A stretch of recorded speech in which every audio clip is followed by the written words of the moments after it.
दोस्तों शीटेट 2026 में डीपी से जीन प्याजे का सिद्धांत जो है बार बार पूछा जाता है। आप सबको मालूम है। क्या आपको ये पता है कि 0 से जो 2 साल के बच्चे होते हैं कैसे सीखता है? क्यों बच्चा जब छुपी हुई जो चीज़ होती है उसको खोजने लगता है? आज की इस वीडियो में हम वही जीन प्याजे के जो थ्योरी पार्ट 3 में हम जो है सेंसो मोटर स्टेज को जो है बिल्कुल आसान भाषा में समझेंगे, जो सीटेट के लिए बहुत महत्वपूर्ण है। तो चलिए, आप सबका जो है परफेक्ट स्टडी 7 चैनल में स्वागत है और हम आपको लेकर के चलते हैं परफेक्ट स्टडी 7 के क्लास में। तो हम सबसे जानते हैं पहले कि जीन प्याजे ने विकास की 4 अवस्थाएं बताई थी। आपको पता है कि जो जीन प्याजे हैं विकास की 4 अवस्थाएं बताई हैं। आपने शायद इससे पहले पढ़ा होगा। तो शायद आपको अगर नहीं समझ में आएगा तो इस क्लास को बिना स्किप किए हुए पूरा इस क्लास को देखिएगा। इस क्लास को पढ़ने के बाद आपको जो है ना चुटकियों में चीज़ें समझ में आ जाएगी। आप आसानी से उन चीज़ों को समझ पाएंगे। तो चलिए पढ़ते हैं। इन 4 अवस्थाओं को संज्ञानात्मक विकास की अवस्थाएं कहा जाता है।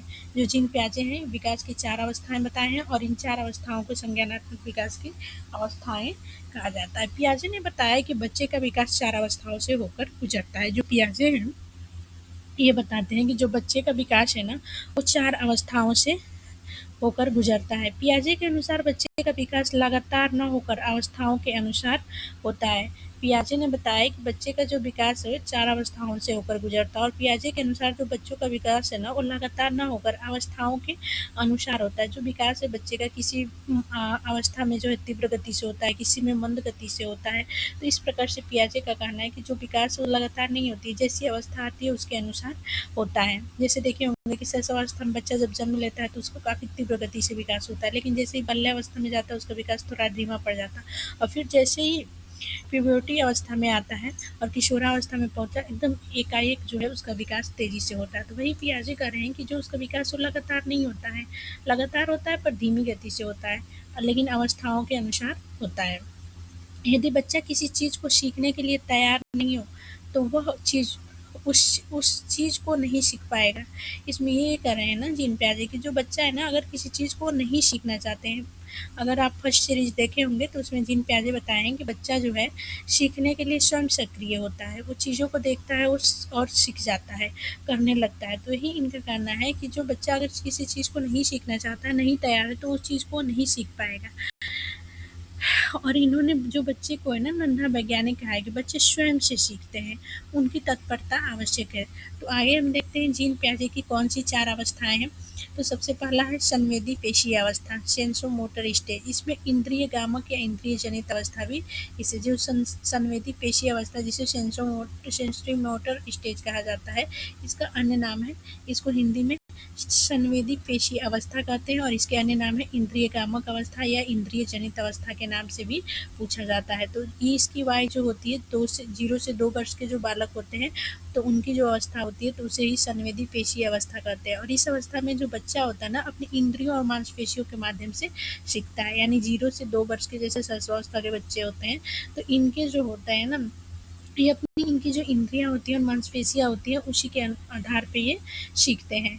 तो इतनी चीज़ें समझ में आ गई कि जीन प्याजे के अनुसार इन्होंने 4 अवस्थाएं दिया है, जिसमें से पहली है संवेदी पेशीय अवस्था, सेंसिटिव मोटर स्टेज, और इसको अन्य नामों से जाते हैं, इसको इंद्रिय गामक अवस्था या इंद्रिय जनित अवस्था भी कहते हैं। और यह जो अवस्था होती है ये आयु जो देखे रहे हैं 0 से 2 वर्ष की अवस्था होती है और इस अवस्था में जो बच्चा होता है इंद्रियों और मांसपेशियों के माध्यम से, अगर क्वेश्चन आपसे पूछ देता है कि संवेदी पेशीय अवस्था में बच्चा किससे सीखता है तो बच्चा अपने इंद्रियों और मांसपेशियों के माध्यम से सीखता है। संवेदी पेशीय अवस्था की आयु क्या होती है तो 0 से 2 वर्ष की अवस्था होती है। ये कौन सी अवस्था है तो ये सबसे क्या है प्राथमिक अवस्था है, ये पहली अवस्था है जीन प्याजे की। इसकी विशेषताएं क्या क्या होती है। जो पहली अवस्था है संवेदी पेशीय अवस्था जो 0 से 2 वर्ष की अवस्था है तो इसकी विशेषताएं क्या क्या होती है।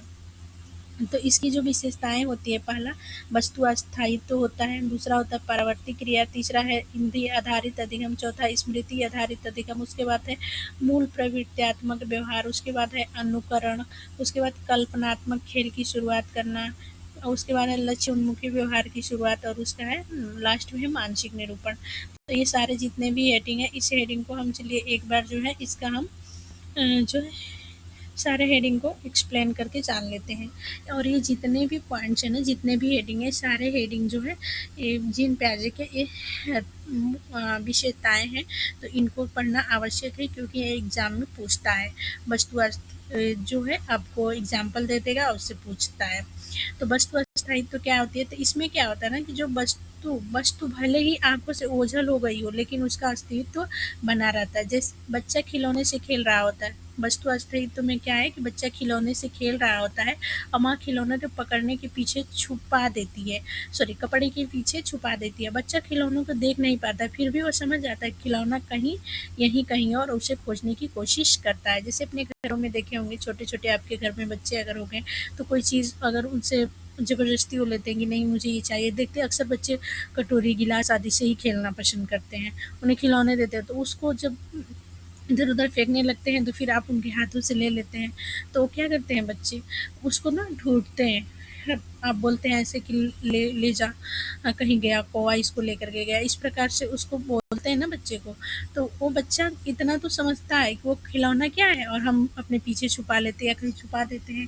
तो बच्चा समझ जाता है कि उस खिलौना क्या है, कहीं यहीं है, और वो उसे ढूंढने की भी कोशिश करने लगता है। तो वस्तु अस्थायित्व क्या है कि वस्तु भले ही आंखों से उलझ हो गई हो, लेकिन उसका अस्तित्व बना रहता है। जैसे माँ खिलौने से बच्चा खिलौने से खेला है, माँ खिलौनों को कपड़े के पीछे छुपा देती है, तो बच्चा खिलौनों को देख नहीं पाता, फिर भी वह समझता है कि खिलौना कहीं यहीं और उसे खोजने की कोशिश करता है। अगला है मानसिक निरूपण।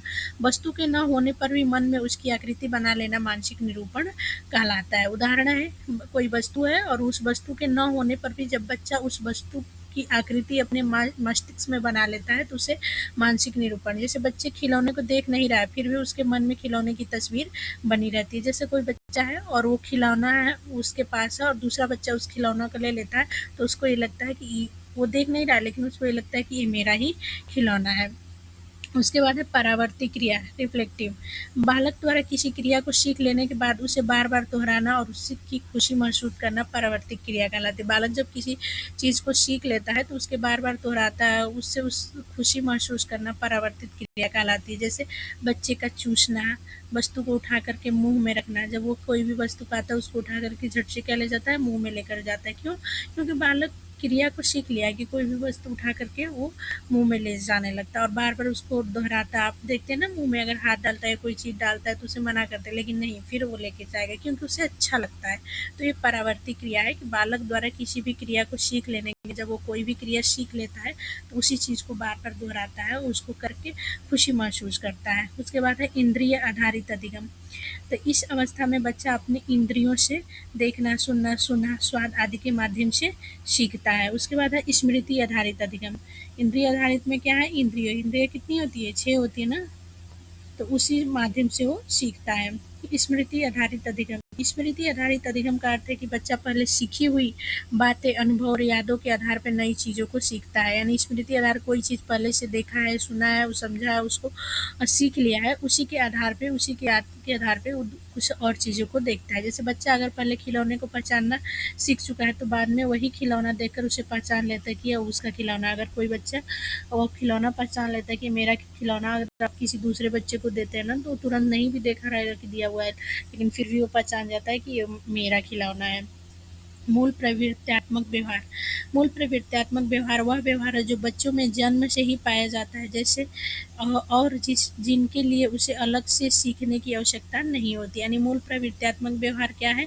तो मूल प्रवृत्त्यात्मक व्यवहार वह व्यवहार है जो बच्चों में जन्म से ही पाया जाता है, जिसके लिए उसे अलग से सीखने की आवश्यकता नहीं होती। तो मूल प्रवृत्त्यात्मक व्यवहार तो सबको पता होता है, छोटा बच्चा दूध पीने के लिए चूसने की क्रिया करना, रोककर अपनी आवश्यकता बताना, मल मूत्र त्याग आदि करना, ये क्या है, मूल प्रवृत्त्यात्मक व्यवहार है। उसके बाद है इमिटेशन, यानी अनुकरण। अनुकरण का अर्थ है कि किसी व्यक्ति के कार्य या व्यवहारों को देखकर उसी प्रकार करने का प्रयास करना। बच्चा अपने माता पिता को मोबाइल चलाते देखकर खुद भी मोबाइल चलाने की कोशिश करता है। अनुकरण तो सबको पता है। तो ये थी आज की आपकी क्लास। आपको क्लास कैसी लगी? और क्लास अगर अच्छी लगी हो तो लाइक करिएगा, सब्सक्राइब करिएगा, शेयर करिएगा। और सिर्फ क्लास देखने से नहीं होगा, क्लास में कमेंट भी करिए ताकि हम समझ सकें कि हमारी पढ़ाई हुई चीज़ जो आपको समझ में आ रही है। और तो इस क्लास को यहीं समाप्त करते हैं। थैंक यू, धन्यवाद। मिलते हैं अगले क्लास में, अगली सीरीज के, जीन पियाजे के अगले सीरीज में मिलते हैं। Thank you.